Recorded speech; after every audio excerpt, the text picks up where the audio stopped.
terror risk here in the valley. Well, Phoenix was just bumped up in the rankings when it comes to cities most likely to face a threat. And it's not for the reasons you might think. ABC 15's Sarah Goldenberg is live in our newsroom to explain this. And Sarah, it sounds like this all comes down to funding. Yeah, well, Katie, getting a higher ranking means the Valley gets an extra $1.5 million for public safety. It took a plan, a team, and a trip to get it.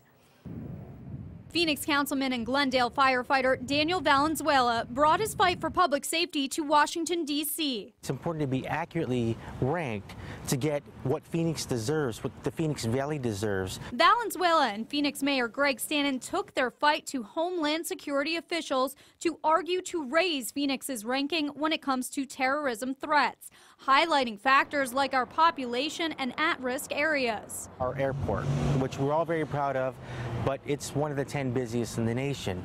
The nuclear power plant, Palo Verde nuclear power plant. And it worked. Phoenix now ranks 15 out of the nation's major cities. Some people may see this and say, okay, we just went from rank 18 to 15. Does that mean that there's a higher risk?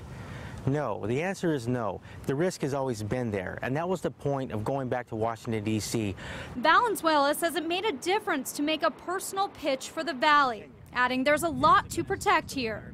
It brought $1.5 million in additional funding that will go to training, equipment, funding that has a directive to be used for terrorism type of incidents.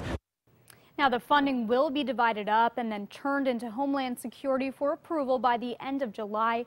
KDM told the money will then go to fire and police departments across the valley.